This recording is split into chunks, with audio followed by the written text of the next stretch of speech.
Nah, kalau terkait jenazah yang terpapar COVID kan nggak mungkin dimandingkan. Ya, takutnya menularkan gitu. Ini kan jaga-jaga biar nggak tertular.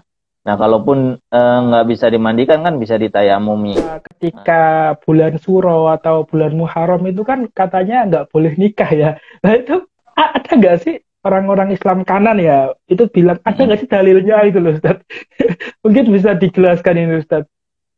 Ya, kalau kata ulama-ulama kita gitu, memang pada dasarnya secara di dalam literatur itu nggak ada, dalam literatur Islam klasik maupun yang ulama-ulama kontemporer yang nggak ada.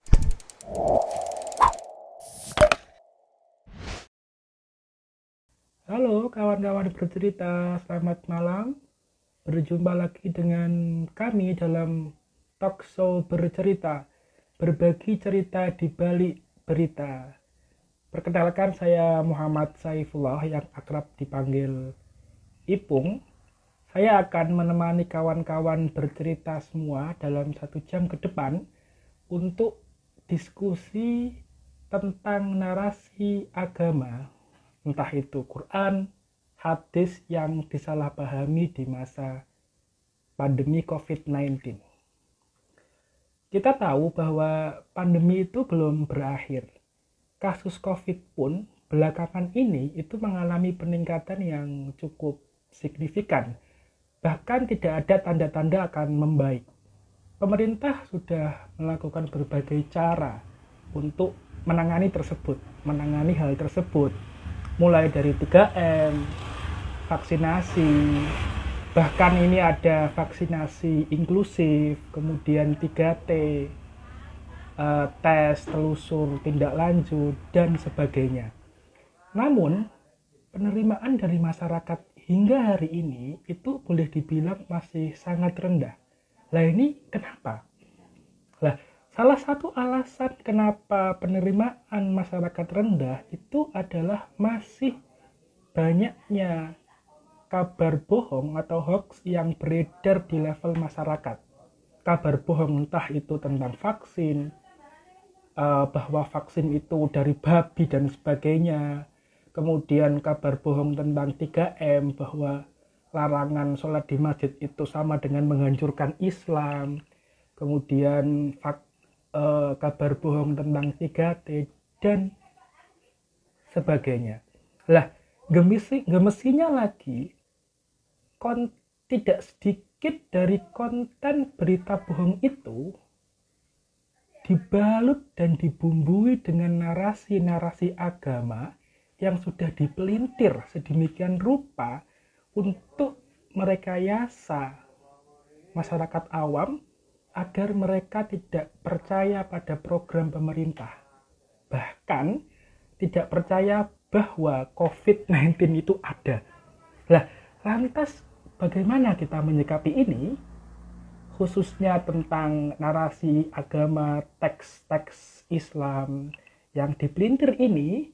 Nah, disinilah saya akan mengundang Ustadz Ahong. Mungkin ini bisa menjadi kajian satu suro juga ya Ustadz Ahong. Oke, sebentar saya undang Ustadz Ahong ke forum kita. Halo Ustadz. Halo, Mas Ipung. Assalamualaikum Ustadz. Waalaikumsalam warahmatullahi wabarakatuh. Iya, wabarakatuh. Apa kabar Ustadz Ahong? Alhamdulillah baik, Mas Ipung. Mas Ipung baik ya? Alhamdulillah Sehat. sehat Ustadz ya. Alhamdulillah. Oke, sebelumnya saya terima kasih banyak Ustadz ya sudah meluangkan waktu istirahatnya Sama-sama. untuk ngaji bareng. Ini satu surah Ustadz ya, ngaji sama kawan-kawan bercerita ya tentang apa narasi agama yang disalahpahami di masa pandemi COVID-19 ini. Ini ngomong-ngomong, Ustadz Ahong ini lagi sibuk ngerespon isu apa ini Ustadz belakangan ini? Mungkin bisa diceritakan ke teman-teman bercerita Ustadz. Monggo. Ya, ya setiap saat ya kita karena aktif di media sosial, di internet gitu, setiap kali ada isu-isu keagamaan yang menurut kami disalahpahami, yaitu kita berupaya meluruskan, tentunya juga merujuk dengan pada pendapat ulama-ulama gitu ya Mas. Ya kebetulan yang sekarang lagi ya terus ya karena COVID belum berakhir, yaitu kan narasi-narasi keagamaan yang berkaitan dengan COVID-19 terus ini ya, terus diproduksi di grup-grup dan dimanapun itu, gitu Mas. Oke. Eh, saya penasaran Ustadz dengan apa tentang itu loh, bahwa apa ketika bulan Suro atau bulan Muharram itu kan katanya nggak boleh nikah ya. Nah Oh, itu ada nggak sih landasan kalau orang-orang Islam kanan ya itu bilang ada mm. nggak sih dalilnya itu loh Ustadz? Mungkin bisa dijelaskan ini Ustadz. Ya, kalau kata ulama-ulama kita gitu, memang pada dasarnya secara di dalam literatur itu nggak ada, dalam literatur Islam klasik maupun yang ulama-ulama kontemporer yang nggak ada yang bilang bahwasanya nikah di bulan Muharram itu haram atau nggak boleh, nanti menimbulkan malapetaka dan lain sebagainya. Nah, memang dalam sebuah riwayat ya, kalau ini waktu dulu Nabi itu menikahi beberapa istrinya di bulan Syawal. Di bulan Syawal itu memang keyakinan orang-orang jahiliyah mengatakan bahwasanya bulan Syawal ini bulan malapetaka, bulan yang penuh dengan kesialan gitu. Nah, Nabi untuk menghindari atau agar orang nggak beranggapan seperti itu, Nabi coba nikah di bulan Syawal itu. Di bulan Syawal menikahi Siti Aisyah dan istri-istrinya yang lain, begitu kan? Ada beberapa istri yang saya ingat itu adalah Siti Aisyah gitu kan. Siti Aisyah nikahi di bulan Syawal. Itu untuk menghilangkan atau membuang anggapan bahwa bulan ini membuat kesialan gitu. Padahal nggak ada. Dalam Islam seperti itu. Nah, tapi kenapa misalnya di kita, di tradisi kita ini, khususnya di Jawa mungkin ya, jadi setiap kali bulan Muharram atau bulan Suro gitu ya, kalau kata orang Jawa, jangan nikah, jangan bepergian, jangan kemana-mana.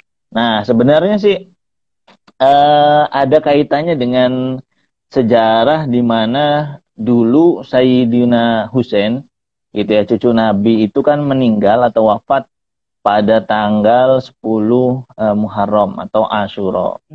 Nah, di situ lantas kebijaksanaan atau kedewasaan ulama kita dalam beragama itu mengajarkan cucunya Nabi ini ya jadi korban pembantaian gitu ya, jadi korban pembantaian dari pemimpin yang zalim. Nah, kita sebagai umatnya seharusnya ikut berduka walaupun kejadian itu berabad-abad silam lamanya gitu. Nah, makanya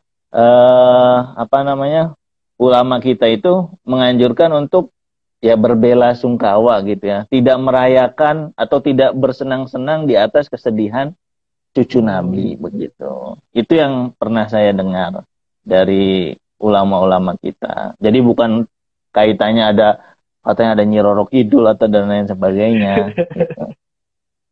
Ya mungkin kebetulan sama gitu ya. Islam Abangan ada yang orang Abangan ada yang berpandangan demikian. Cuman kalau ulama-ulama kita merefernya itu merujuknya ke ya di zamannya Sayyidina Husain itu, menghormati atau berbela-sungkawa atas wafatnya Sayyidina Husain. Dan ini kadang orang kalau misalnya merayakan Asyura itu diidentikan dengan Syiah gitu kan. Padahal enggak juga kan. Iya, itu banyak sekali teman-teman Muslim Salafi khususnya gitu ya, mengaitkan Asyura ini dengan Syiah, padahal enggak juga gitu. Ya pertama, puasa yang sebelum puasa Ramadan ya, sebelum puasa Ramadan diwajibkan, puasa Ramadan itu kan 2 Hijriah.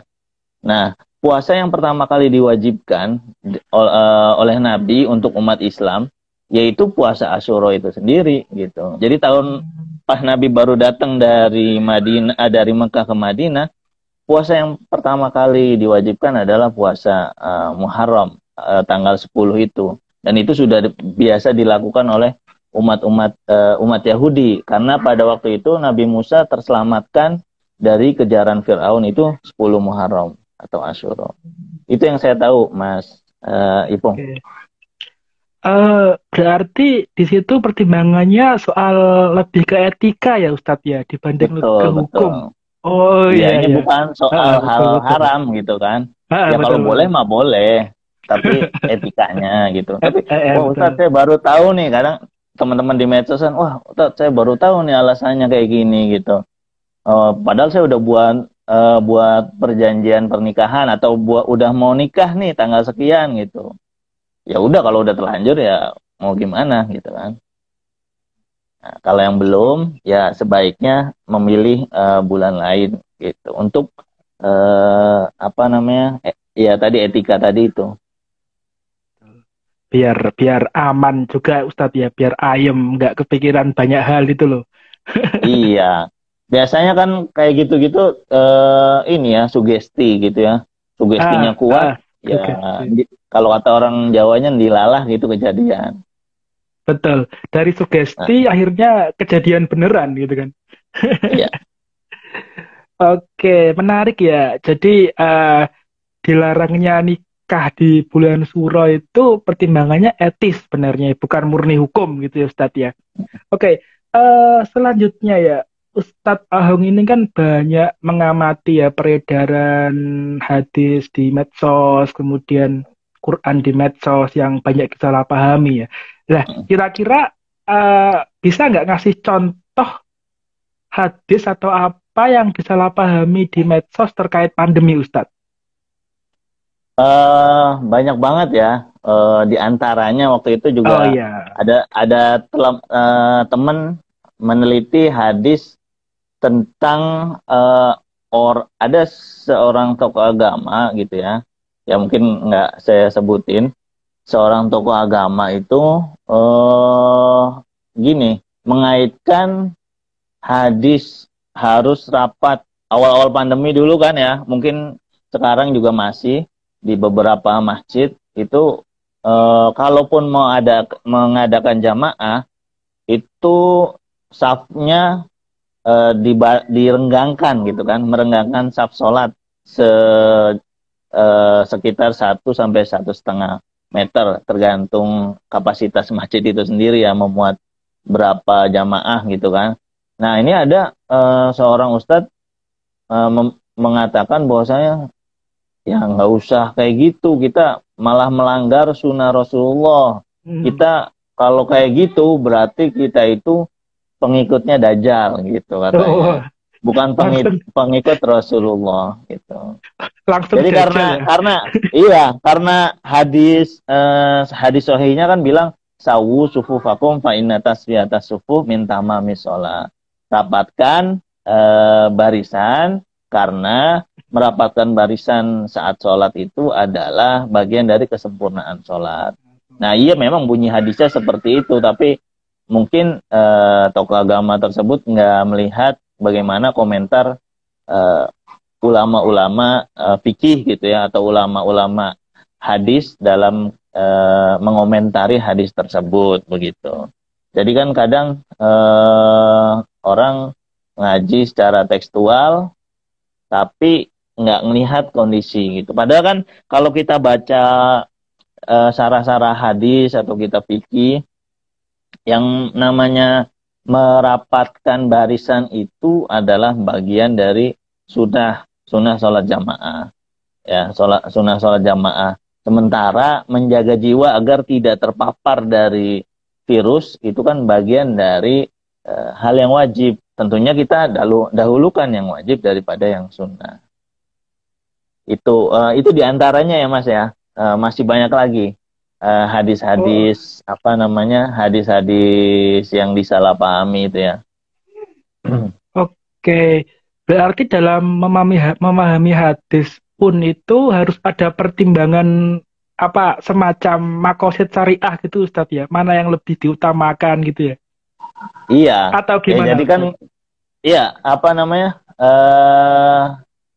Ya Al-Quran dan hadis itu tidak terlepas dari makosid syariah yang 5 itu ya. Di antaranya itu kita harus sebagai umat Islam itu kita harus menjaga jiwa kita agar tidak apa namanya, kalau misalnya sakit ya perlu berobat.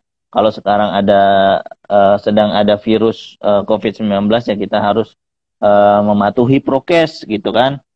Hmm. Seperti yang dianjurkan oleh para dokter, karena yang saya tahu juga kalau itu ya jadi kadang orang mempertentangkan antara agama dan sains. Kalau orang yang agamanya kuat itu sudah otomatis selamat gitu kan. Sekalipun mengabaikan sains gitu. Padahal kan nggak gitu juga. Nah, karena yang saya tahu di riwayat Sahih Muslim itu kan pernah eh, Nabi apa ya? Nabi keliru dalam bercocok tanam. Ketika Nabi bercocok tanam, kemudian hasil panennya itu nggak bagus, ya kan? Hasil panennya nggak bagus. Sementara sahabat Nabi yang lain justru hasil panennya bagus gitu. Terus kata Nabi, ya udah kalau kayak gitu antum a'lamu bi umuri dunyakum. Kalian itu lebih tahu dengan masalah dunia kalian. Nah, karena COVID-19 ini adalah masalah yang bisa apa namanya, virus kan bisa diobservasi di laboratorium gitu kan. Dan itu ada ahlinya, ahli farmasi dan dokter gitu.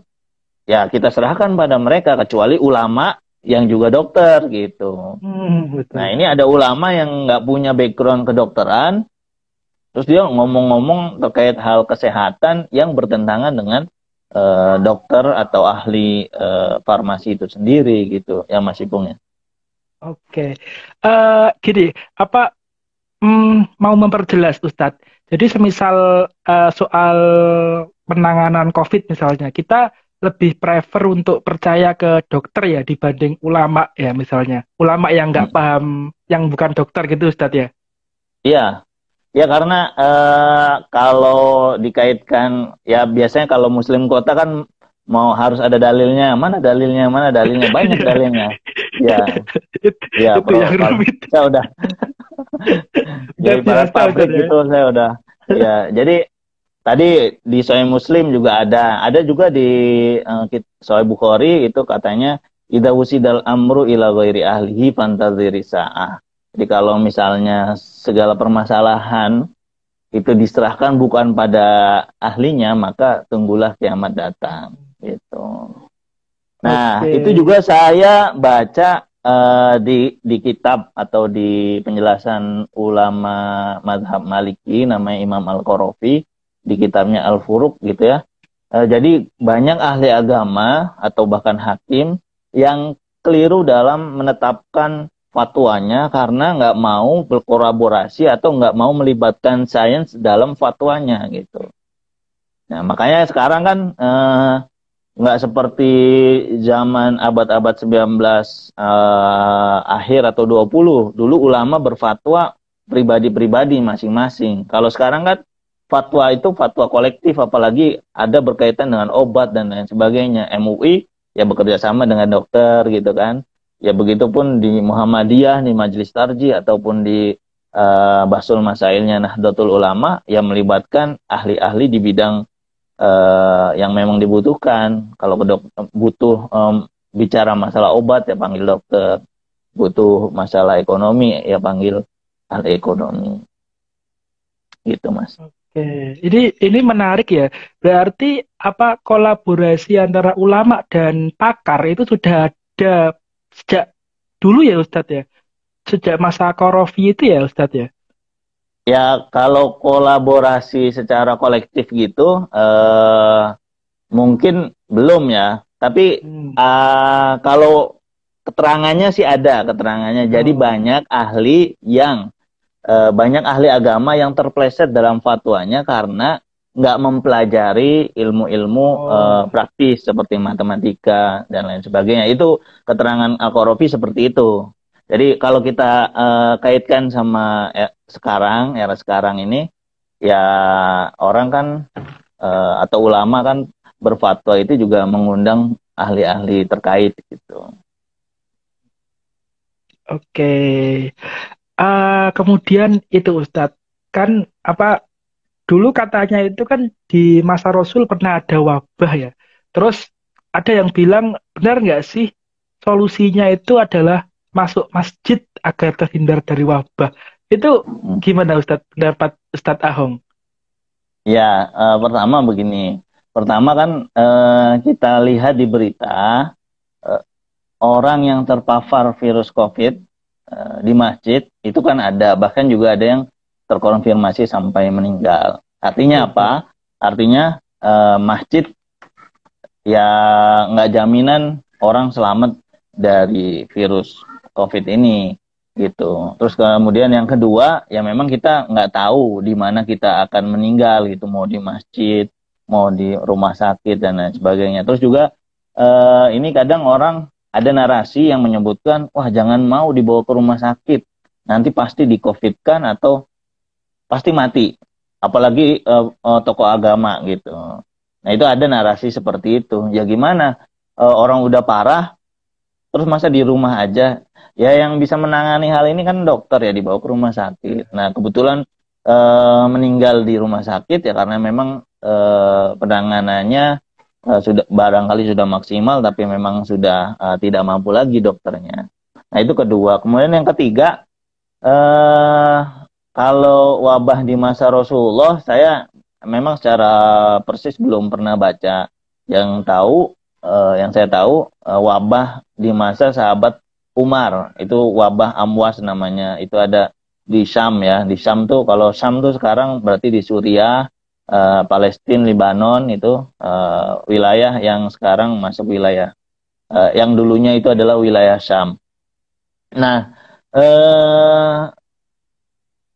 kemudian yang ke, nah sahabat Umar ya, sahabat Umar yang saya ingat itu, sahabat Umar nggak jadi datang ke Syam gara-gara ada wabah itu. Terus ada salah satu sahabat, kalau nggak salah Ibnul Jarrah, sahabat Ibnul Jarrah eh, mengatakan, lah ngapain pergi dari takdir Umar gitu kan. Sahabat Umar ngapain pergi dari takdir, udah wayahnya mati mah mati aja gitu.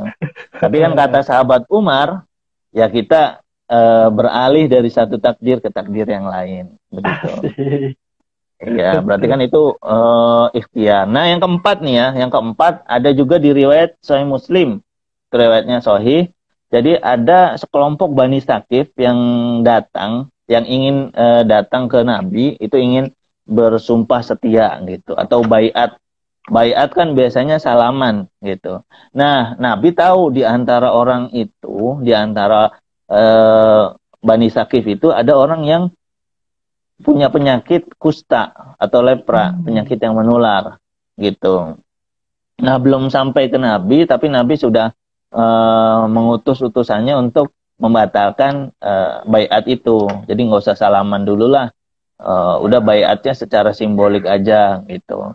Nah, ini juga kan berarti kita bisa pahami bahwa ya Nabi juga mengajarkan umatnya untuk berikhtiar agar tidak tertular gitu, tertular orang yang berpenyakit lepra tersebut. Gitu. Itu sih Mas Ipung. Oke, berarti ketika ada pilihan takdir lain, kenapa tidak gitu Ustadz ya? Kayak Iya, jawabannya sahabat Umar tadi kan. iya betul. Itu bagus. Oke, sebelum saya lanjutkan, kawan-kawan bercerita kalau mau bertanya tentang narasi Islam yang disalahpahami di masa pandemi, bisa langsung tanya di kolom pertanyaan atau di kolom komentar. Monggo. Ini sepertinya ada yang tanya ini. Ini dari Al-Mu'iz Lidinillah. Tanya Ustadz Ahong, akhir ini kan lagi viral lampor Ustadz, keranda terbang. Lah ini fenomena Waduh. di masyarakat lagi. Jadi pertanyaannya aneh-aneh ini. Wah, Bagaimana Islam bagaimana Islam memandang lampor. Ini kan bagian dari tahayul atau apa Ustadz ya? Mungkin bisa Waduh, direspon Ustadz. Oh. saya saya nggak ahli itu ya, nggak ahli nggak ahli keranda terbang nih, saya nggak tahu itu. Oke, Jangan-jangan oke. ada yang itu pakai tali di atas gitu kan, kayak syuting-syuting di film. Iya, jangan-jangan rekayasa itu Ustadz ya. Saya nggak ini sih, ya kalau yang kayak gitu-gituan ya kurang percaya aja gitu. Hmm, Ya kecuali saya Oke. ngeliat langsung gitu ya, saya videoin gitu. Iya, masih Nah, masih butuh cross check lebih lanjut Ustadz ya. iya iya, Oke. yang namanya di media sosial kan kelihatannya terbang itu, padahal ada yang ini nggak, yang apa Iya. namanya, yang megangin di atas nggak ke sorot gitu. Betul, atau dihapus lewat Photoshop itu kan bisa Ustadz ya. Iya iya betul. Oke, kita lanjutkan aja sambil nunggu pertanyaan yang lain. Ini masih belum ada. Sambil nunggu pertanyaan yang lain, kita akan diskusi lagi tentang ini Ustadz. Mengenai penerapan protokol menjaga jarak saat sholat berjamaah, itu kan ada yang mengkritik ya, bahwa ini dianggap kurang sempurna ibadahnya. Itu kayak apa, sempurna ibadah itu dari jelasin tadi Ustadz ya. Oke, Ya. udah tadi, lanjut aja langsung eh tentang ini hubungannya sama keranda jenazah ini terkait dengan jenazah Waduh. pasien COVID-19 yang dikebumikan langsung tanpa dimandikan terlebih dulu agar menghindari penularan virus. Apa benar arwah jenazah pasien tersebut yang nggak dimandikan itu akan gentayangan, Ustaz? Waduh, ini apa lagi nih? Ini kan yang beredar di medsos-medsos itu loh, Ustaz. Iya. Biasanya yang jawab itu kayak gini namanya Kang Ujang Bustomi, itu orang Cirebon. Oh, Yang suka datengin dukun-dukun. iya ini. Nah, iya sih, apa namanya, pada dasarnya Islam itu kan yang saya pahami gitu, banyak pendapat beragam, banyak pendapat yang variatif di antara ulama kita gitu, sehingga kita bisa mengambil pendapat yang memang kalau kita kuatnya atau kita bisanya pendapat yang mudah, ya maka yang mudah gitu. Kalau yang sulit, ada pendapat yang sulit. Biasanya ya kita terapkan untuk diri kita sendiri itu kalau mampu. Nah, kalau terkait ini apa namanya jenazah yang terpapar COVID kan nggak mungkin dimandingkan, karena nanti juga bakalan ini ya apa bakalan ya takutnya menularkan gitu. Ini kan jaga-jaga biar nggak tertular. Nah, kalaupun nggak bisa dimandikan kan bisa ditayamumi.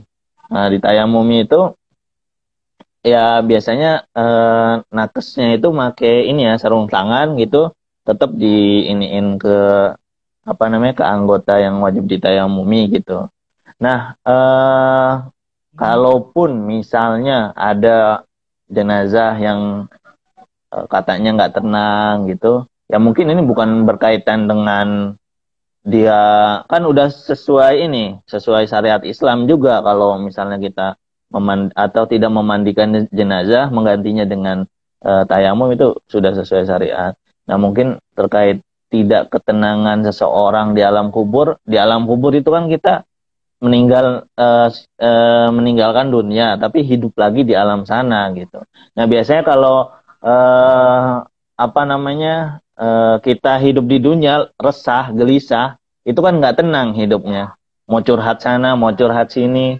Nah, itu juga sama orang yang sudah meninggal. Nah, kalau misalnya dia nggak membawa amal-amal baik yang cukup di alam barzah sana, dia mau curhat ke malaikat gitu kan, sementara amal buruknya lebih banyak, nah nanti kan malah dipentung kan. Nah, makanya dia kembali ke ininya, kembali ke keluarganya atau kembali ke orang yang dia kenal untuk meminta doa gitu kan, meminta doa supaya didoakan supaya lebih tenang di alam kuburnya. Nah, biasanya ulama ini apa namanya, ulama kita menganjurkan baca la ilaha illallah, atau disebut dalam hadis itu namanya Ataqoh kubro, pembebasan besar. Kalau tidak salah dibacanya la ilaha illallah sebanyak 70.000, itu bisa dibaca bareng-bareng gitu. Ya selain tahlil yang biasa kita doakan itu ya, ada doa spesial gitu, namanya Ataqoh kubro. Itu bisa dibaca oleh banyak orang gitu. Ya bisa dibaca secara virtual juga. Biar apa namanya? Biar yang sudah meninggal tenang gitu kan. Yang sudah meninggal ini bisa tenang. Itu sih yang saya pahami kalau misalnya ada Oke. ahli kubur, itu dimimpikan ahli kubur atau didatangi ahli kubur. Oke, berarti ini ada solusinya Ustadz ya? Iya, solusinya baca Baca tahlil la ilaha baca illallah tak sebanyak 70.000 kali. 70.000. Iya, tapi Itu bisa dibagi kok. oh tiba-tiba misalnya saya 100, Ustadz 100 itu bisa Ustadz ya? Iya, iya, iya. Oke. Itu Apalagi kata misal di ulama begitu. pesantren. Nah, Oh iya apalagi itu. misal di pesantren santrinya ada 10.000, cepet itu Ustadz. Iya. Disuruh biar gak gentayangan gitu ya. Ah, terus ini menarik Ustadz ya tentang bagaimana alternatif dari memandikan jenazah pasien COVID itu dengan tayamum. Lah, Ya, ini sejauh yang Ustadz tahu, apakah pernah dipraktekkan di Indonesia, Ustadz? kalau itu kan perlu cross check ya. Saya nggak apa Hmm. namanya. Kalau secara madha atau secara fikihnya kan diperbolehkan. Nah, kalau Hmm. secara praktiknya itu ya mungkin semasa COVID ini ya. Nah, tapi perlu ini ya konfirmasi ke dokter ya. Perlu konfirmasi ke tenaga kesehatan yang memang mengurusi pemulasaraan jenazah itu sendiri Jenazah. begitu. Tapi kalau dalam apa namanya? Dalam mazhab fikihnya ya dibenarkan gitu. Oke, iya ya, menarik ya ini. Selalu ada alternatif, ada solusi. Jadi ya berislam itu harusnya santai Ustadz ya. Nggak perlu Iya, marah-marah itu ya. Nggak perlu iya. ngafir-ngafirin orang gitu. Ya, jadi kalau Oke, bahasa anak sekarang ya nggak usah ngadi-ngadi gitu kan. nah, betul itu. Ngadi-ngadi. Islam itu Dosen. mudah, lu aja yang bikin Ya. ngadi-ngadi.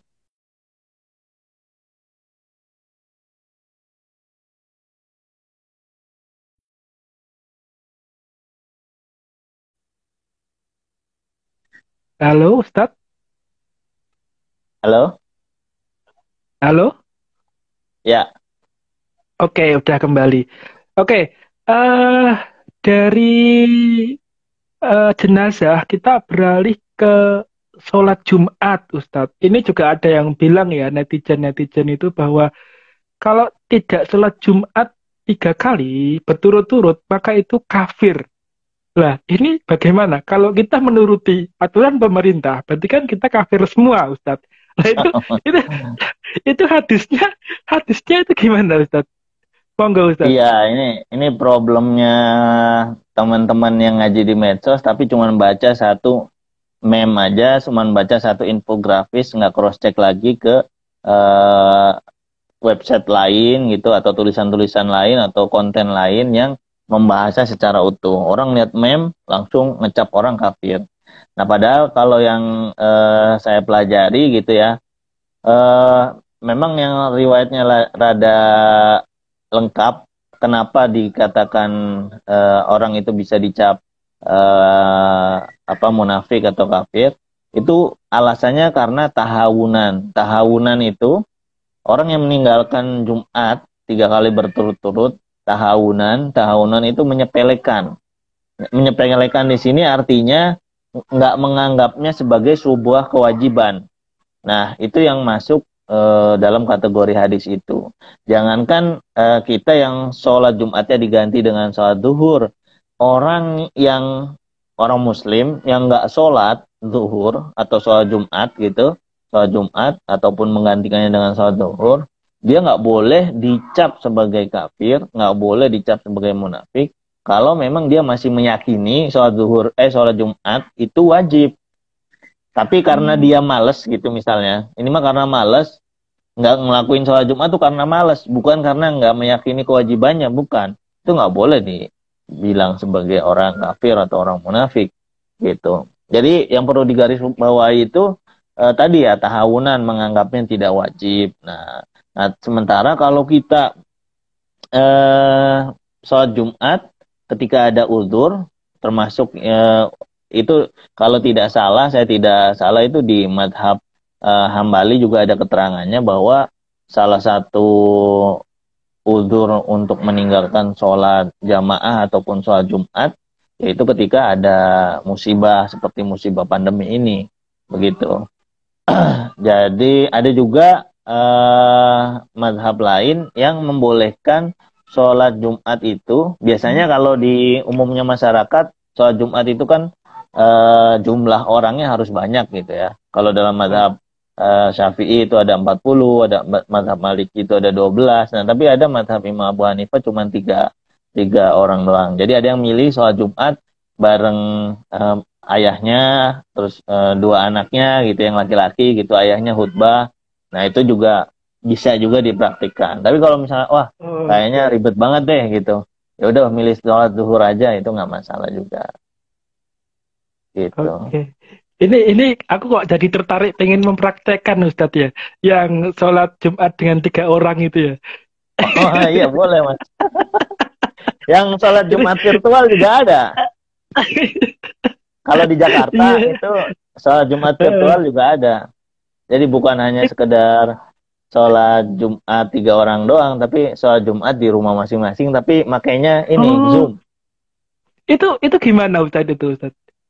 Nah itu emang pendapatnya kalau ya saya nggak berani mengatakan tidak sah ini segala macam, enggak, kita nggak boleh mengklaim seperti itu. Tapi mayoritas ulama itu kan menganggap kurang sempurna gitu. Tapi buat teman-teman yang melakukan sholat Jumat virtual itu merujuknya ke pendapat ulama di Maroko. Ulama di Maroko itu dulu pernah berfatwa bahwa sholat melalui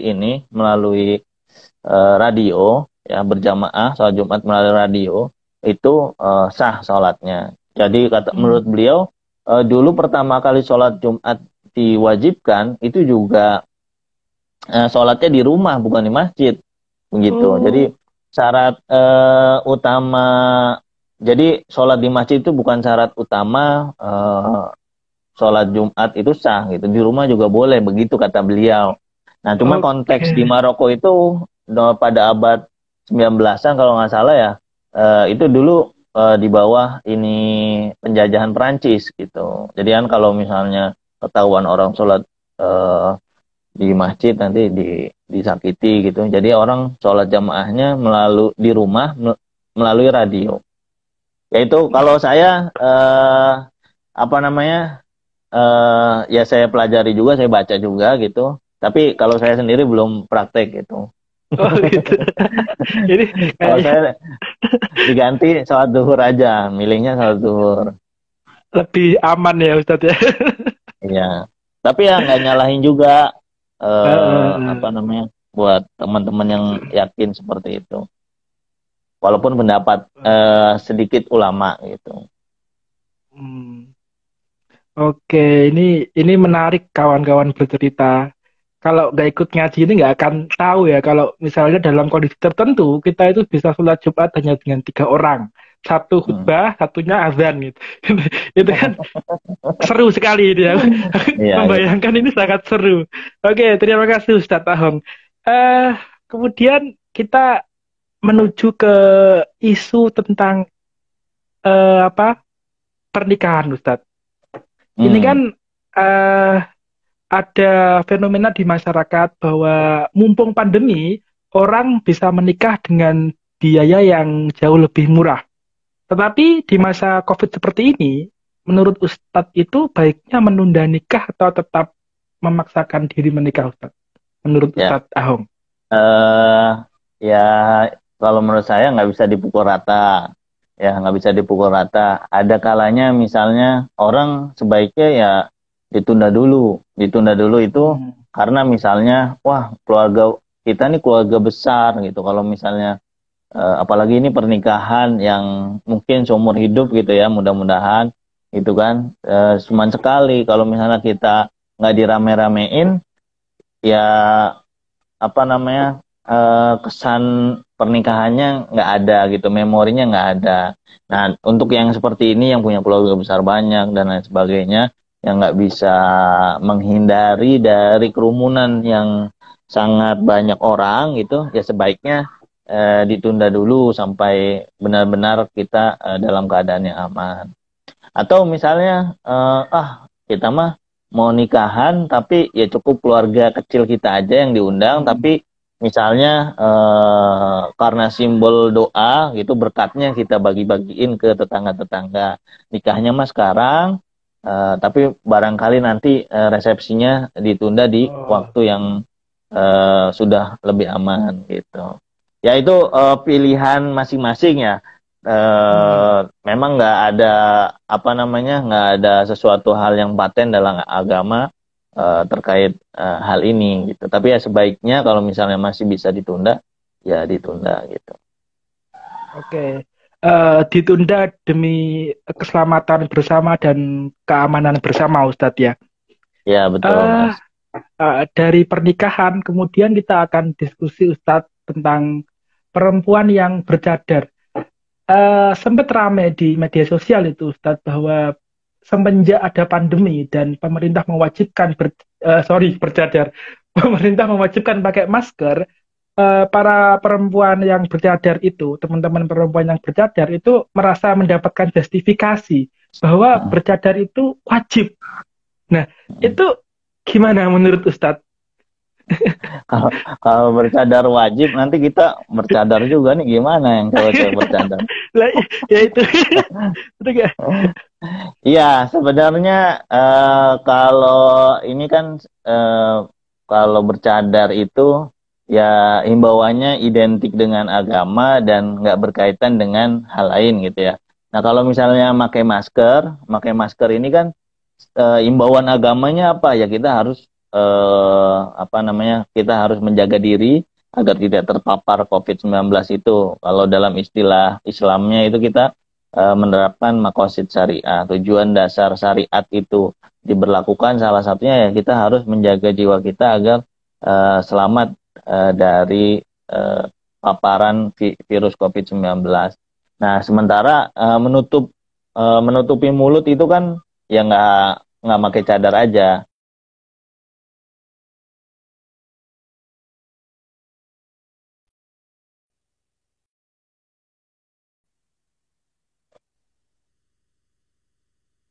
Halo, Halo? Ustadz? Ya, ya. Oke. Ya, karena para dokter menganjurkan memakai masker, ya kita mengikuti yang apa namanya, yang sudah dianjurkan oleh para ahlinya gitu. Kalaupun teman-teman apa namanya yang bercadar meyakini bahwa itu bisa apa namanya, bisa, ya sudah bagus lah ya, sudah bagus bagi mereka apa namanya bercadar, ya tinggal nggak usah nyinyirin yang nggak bercadar gitu aja. Iya. Yang penting kan sama-sama tertutup mulutnya gitu. Betul. Sebenarnya kan sederhana ya, ngapain harus nyinyir itu, Ustadz ya? Iya. Astaga. Oke, ini kembali ke pertanyaan dari kawan-kawan bercerita. Ini ada satu pertanyaan lagi, Ustadz Ahong, tentang gini. Saya dengar dari khutbah Jumat itu katanya kalau salaman nggak boleh, kemudian diganti dengan tangan mengepal yang kayak gini itu, Ustadz. Itu budaya Yahudi ya, tanya. Lah itu gimana, Ustadz? Ini netizen ini pertanyaannya unik-unik. Iya, apa namanya, begini, kadang orang memahami hadis yang secara umum terus dipukul rata gitu. Ada hadis man tasyabaha biqaumin fahuwa minhum gitu kan. Barang siapa yang menyerupai satu kaum maka dia akan sama dengan kaum itu. Nah, kalau saya nulis buku, ya kebetulan tesis saya juga, terus jadi buku namanya Fatwa-Fatwa Habib Salim bin Jindan. Nah, beliau itu Pak Habib Salim bin Jindan, ulama Indonesia yang ahli hadis, yang satu masa dengan Mbah Hashim Asy'ari, muridnya Syekh Khalil Bangkalan juga. Jadi hadis man tasyabaha biqaumin fahuwa minhum itu nggak bisa dipukul rata. Kalau misalnya dalam hal kebudayaan, hal-hal yang sifatnya itu adalah kreativitas manusia, ya kita nggak bisa memasukkan man tasyabaha biqaumin fahuwa minhum gitu. Nah pada waktu itu konteks yang ramainya itu di masa Habib Salim itu kan ini ya masalah pakai celana panjang. Dulu kan pernah diharam-haramin pakai celana panjang itu. Karena apa? Karena menyerupai orang Belanda gitu. Pakai jas nggak boleh, pakai dasi nggak boleh karena itu menyerupai orang Belanda. Nah Habib Salim nggak setuju dengan dalil ini, dengan pandangan orang-orang yang sampai keras sekali mengafir-ngafirkan begitu. Mengafir-ngafirkan orang Muslim yang pakai celana, pakai dasi, pakai jas. Nah itu karena apa? Karena di ini ya, kalau terkait celana itu ya Habib Salim menghadirkan beberapa dalil-dalil dari hadis Nabi bahwasanya Nabi sendiri itu pernah beli celana 3 kali. Nah, walaupun nggak dipakai sendiri itu ditemani sama sahabat Abu Hurairah. Konon katanya 3 celana ini dikasihkan ke menantunya dan sahabatnya yang lain gitu. Nah itu jadi karena beliau ahli hadis jadi rujukan-rujukan hadisnya banyak. Terus yang kedua juga ya sama termasuk almarhum guru kami yaitu Prof. Ali Mustafa Yakub juga pandangannya nggak jauh berbeda dengan Habib Salim ini karena kalau hal-hal yang berbau budaya gitu, yang berbau budaya itu kita tidak bisa menganggap oh ini menyerupakan gitu. Wah, ini tradisinya orang Yahudi, ini tradisinya orang Nasrani. Karena di Sahih Bukhari juga disebutkan bahwasanya Nabi itu suka sisiran seperti sisirannya orang-orang Nasrani, yaitu belah dua gitu. Nah, itu Nabi ngikut-ngikut mereka. Nah, Mas Ipung belah dua apa ke belakang? Ke belakang ya? Ke belakang, ke belakang. Ini enggak sunnah Nabi berarti ini ya. Iya. ini sunnah Abu Jahal. Nah. Iya. Nah, yang kayak gini-gini sebenarnya nggak harus ngikutin Nabi secara plek gitu ya. Nggak harus persis. Oh, Nabi pakai jubah, kita pakai jubah. Nabi rambutnya gondrong, terus kita harus gondrong karena ikut sunnah Nabi gitu. Nggak seperti itu. Nah, termasuk juga ya kayak gini, salaman kayak gini gitu. Itu kan budaya ya, bagian dari budaya. Budaya itu sesuatu yang hasil kreativitas manusia gitu. Gini salamannya tos gitu kan. Bahkan ada yang gini juga kan, ada yang gini aja atau ada yang ini salaman pakai ini. Iya. Nah, itu tadi saya sudah saya sebutkan di awal, Nabi nggak mau salaman baiat sama penduduk Bani Sakif yang di situ ada orang yang sedang berpenyakit lepra, biar nggak ketularan. Nah, ini dalilnya ada gitu. Social distancing. ini dalil dari social distancing, Ustadz ya. Iya. Oke, ini menarik ini.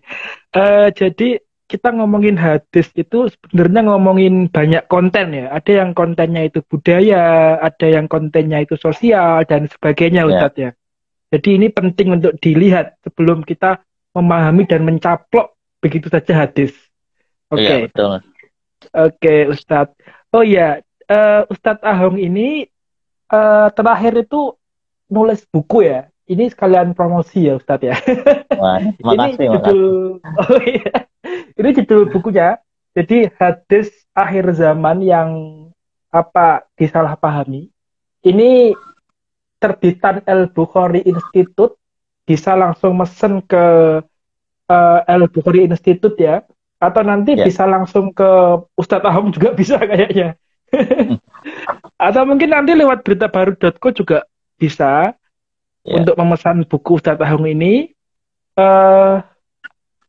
Harganya kalau nggak salah 45.000 Ustadz ya? Itu harga PO.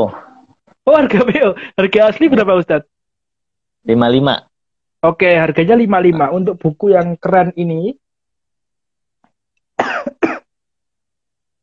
Ini cukup mengeluarkan uang 55.000 gitu ya, biar kita tahu bagaimana hadis yang baik dan benar, dan bagaimana cara merespon hadis yang hinggap dan datang di WhatsApp kita, di Instagram kita, Facebook kita, dan sebagainya. Cukup dengan 55.000. Oke Ustadz, ini Kayak jualan obat, Pak. iya, ini sekalian latihan jadi marketing Ustadz. Oh gitu. Oke, apa ini kebetulan juga yang layout juga teman saya ini Ustadz. Oh iya. Iya, Alvin Nur Alvin ya, Khairohoni. Alvin. Iya, Oh, itu sama-sama orang Tuban ya? iya, itu teman saya di pondok dulu, Oh. satu angkatan. Oh iya iya iya. Iya, Alvin. Dia aktif di Darsun sih dulu ya. Iya. Oke, Ustadz, mungkin bisa dibahas sekilas Ustadz tentang buku ini Ustadz. Monggo Ustadz. Iya, ya hadis akhir zaman itu kerap sekali digunakan oleh atau dipelintir maknanya oleh kelompok-kelompok dalam tanda kutip kelompok kekerasan gitu ya. Kalau kita masih ingat 2014, 2015 dulu kan lagi rame-ramenya ISIS gitu ya. ISIS itu menerbitkan majalah yang namanya Dabik. Dabik itu majalah pokoknya propagandanya ISIS sampai 11 jilid itu disebar secara gratis di Telegram. Nah itu di situ mereka make hadis-hadis akhir zaman gitu. Nah ini juga kebawa-kebawa di Indonesia. Sebagian orang, sebagian tokoh agama gitu ya, ada yang menjadikan isu hadis akhir zaman sebagai komoditasnya gitu. Jadi setiap hari tuh ngomonginnya akhir zaman aja. Kalau saya sebagai ustadz kan ganti-ganti nih topiknya. Jadi kadang ada akhir zaman, kadang ada lagi suruh ya suruh gitu kan. Suruh. Gitu. Ya, ini ada yang apa namanya menjadikan akhir zaman tuh ya sebagai komoditas dalam tanda kutip itu. Nah tapi itu berbahaya, sebagian pemahamannya berbahaya walaupun tidak semuanya gitu. Ya termasuk apa namanya nanti akhir zaman orang Islam bakal perang melawan Cina gitu. Nah itu dia ngutip hadisnya sahih tapi pemahamannya kurang tepat kalau menurut saya gitu. Terus juga ya selama pandemi gini awal-awal corona dulu ada wah ini corona sebagai sebentar lagi kita kiamat gitu kan. Ada hadis juga apa namanya la taqumus sa'ah hatta la yuhaj al-bait. Jadi tidak akan datang kiamat sampai Mekah atau Baitul Haram itu kosong dari orang yang haji. Nah, semasa pandemi ini kan pembatasan ini haji gitu ya, pembatasan ibadah haji, jamaah haji itu kan berlaku gitu ya, udah 2 tahun ini. Nah, itu dikait-kaitin dengan kiamat. Bahkan kelompok kekerasan itu menyebutnya ini adalah simulasi akhir zaman gitu. Simulasi akhir zaman. Udah ada simulasinya. Iya, kayak SIM aja ya ada simulasinya. Ya makanya. Nah itu, jadi itu apa namanya amatan saya di media sosial terkait hadis-hadis akhir zaman yang disalahpahami. Dulu 2020 itu ramai banget. Konten saya juga di YouTube ramai terkait kiamat terjadi di pertengahan Ramadan. Itu dia mengutip hadis. Nah itu juga saya bahas gitu. Okay. Itu sih sekilas Mas Ipong. Oke. Ini Ustadz, saya itu curiga ya. Saya pengen tanya lagi nih Ustadz, kenapa yang bagian paling awal itu membahas tentang hadis perang terhadap orang bermata sipit. Ini kenapa ya diletakkan di awal Ustadz? Apa gara-gara Ustadz bermata sipit atau gimana ini Ustadz? Iya, ya apa namanya? Ya awalnya gitu. Wah ini. Tapi kalau hadisnya kan bermata sipit dan hidungnya pesek. Nah kalau saya hidungnya nggak pesek Mas. Iya beda ya. Kebetulan hidungnya nggak pesek gitu. Matanya sipit iya, tapi hidungnya nggak pesek. Nah di hadis kan disebutnya gitu. Nanti akhir zaman umat Islam akan berperang melawan orang yang bermata sipit, hidung pesek gitu kan. Yang mukanya itu seperti perisai. Itu ada hadisnya bulat yang seperti itu. bulat Iya, gitu ya. iya. Oke. Itu penempatan Oke. layouter aja. Oke, Ustadz. Akhirnya kita sudah berada di penghujung acara. Nggak terasa sekali ya kita Alhamdulillah. diskusi. Ini menarik sekali. Untuk yang terakhir, Ustadz, mungkin Ustadz bisa memberikan pesan-pesan bagi kawan-kawan bercerita untuk menghadapi pandemi yang sampai hari ini masih belum berakhir ini, Ustadz. Monggo, Ustadz. Ya, ya, dari diskusi kita yang tadi berjalan, ada beberapa hal mungkin yang ingin saya garis bawahi. Ya, pertama, kalau ada hal-hal yang berkaitan dengan COVID-19, narasi-narasi yang mencurigakan, apalagi yang bilang itu bukan ahli kesehatan, sekalipun ahli kesehatan, tapi kalau misalnya yang bilang satu dua orang, ya kita ikut yang mayoritas, begitu.